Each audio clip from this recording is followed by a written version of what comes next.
প্রয়াত অপরাধী জেফ্রি এপস্টিনের মামলার তদন্তের আংশিক নথিপত্র প্রকাশে আবেদন জানিয়েছে জাস্টিস ডিপার্টমেন্ট, যা থেকে আসল রহস্য বেরিয়ে আসবে না এমনটাই মনে করছেন আইন বিশ্লেষকরা।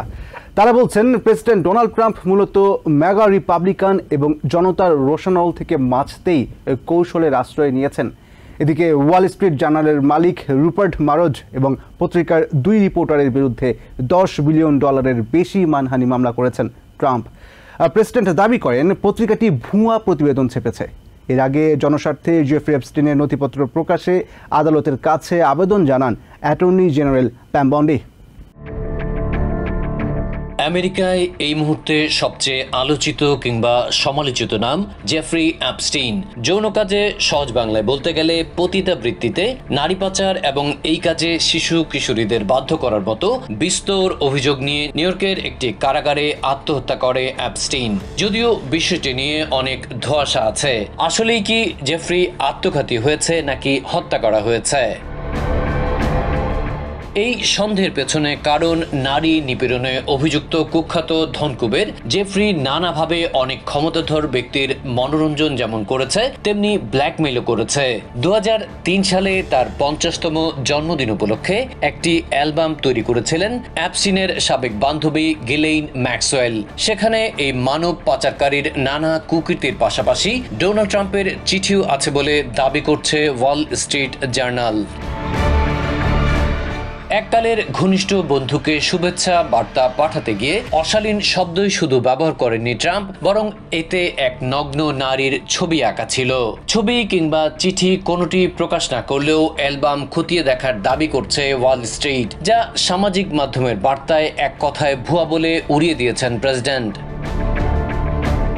ট্রাম্প বলছেন চিঠিটি ভুয়া ও মানহানিকর। তাই তো শুক্রবার ফ্লোরিডার সাউদার্ন ডিস্ট্রিক্টের একটি আদালতে পত্রিকাটির কর্তা ব্যক্তি এবং তার ঘনিষ্ঠ বলে পরিচিত রুপার্ট মারডক এবং 2 রিপোর্টারের বিরুদ্ধে $10 বিলিয়ন বেশি মানহানির মামলা করেছেন। এক সময়ের কিংবদন্তি মারডক এখন প্রেসিডেন্টের কাছে খলনায়ক। কাকতালীয় হলেও ওয়াল স্ট্রিটের প্রতিবেদন প্রকাশের পরপরই নড়েচড়ে বসে ট্রাম্প প্রশাসন। খুব দ্রুত নিউ ইয়র্কের একটি আদালতে জেফ্রির সংশ্লিষ্ট কিছু নথিপত্র প্রকাশে আবেদন জানান অ্যাটর্নি জেনারেল প্যাম বন্ডি, যাতে বলা হয় জনগণের আগ্রহের কারণে গোপন নথিগুলো প্রকাশ জরুরি হয়ে পড়েছে। তবে নথিতে উল্লেখিত ব্যক্তিদের জন্য ক্ষতিকর কোনো তথ্য প্রকাশ করা হবে না বলেও আদালতে জানিয়েছেন বন্ডি। আর এখানটাতেই আইন বিশ্লেষকদের মতে বড় ফাঁক থেকে যাচ্ছে। আইনজ্ঞরা বলছেন, জনগণের আগ্রহ থাকলেই কোনো বিচারক জুরির মূল্যায়ন কিংবা গোপন নথি প্রকাশের অনুমতি নাও দিতে পারে, আর দিলেও যথেষ্ট সময় লাগবে এবং সংশ্লিষ্টদের সার্বিক নিরাপত্তা ও মান মর্যাদা যাতে ক্ষুণ্ণ না হয় সেটি খেয়াল রেখে আদালত নথি প্রকাশের অনুমতি দেবে। সেক্ষেত্রে আসল তথ্য অর্থাৎ ট্রাম্পের সাথে এপস্টিনের সখ্যতার বিষয়ে সাধারণের যেই আগ্রহ, সেই বিষয়ে কোনো তথ্য থাকবে না বলেই মনে করছেন বিশ্লেষকরা। তারা বলছেন, প্রেসিডেন্ট আসলে কুখ্যাত অপরাধী জেফ্রির আংশিক নথি প্রকাশেই আবেদন জানিয়েছেন, যাতে মেগা রিপাবলিকানদের দাবির পাশাপাশি জনগণের ক্ষোভ থেকেও বাঁচা যায়। কিন্তু এক্ষেত্রে হিতে বিপরীত হয়ে যেতে পারে বলেই মনে করছেন আইন বিশেষজ্ঞরা। অন্যদিকে ট্রাম্পের পক্ষের আইনজীবীরা বলছেন, ওয়াল স্ট্রিট কোনো অকাট্য প্রমাণ এখনো হাজির করতে পারেনি, তাই এই নিয়ে এখনই কোনো সিদ্ধান্তে পৌঁছে যাওয়া উচিত হবে না।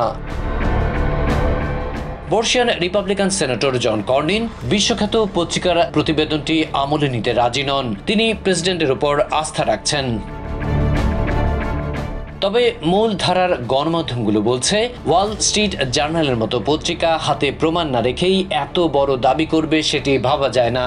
সেক্ষেত্রে হয় আদালতের দিকে তাকিয়ে থাকতে হবে, নয়তো বিস্ফোরক আরেকটি প্রতিবেদনের অপেক্ষায় থাকতে হবে, যেখানে প্রমাণসহ সবকিছু উঠে আসবে।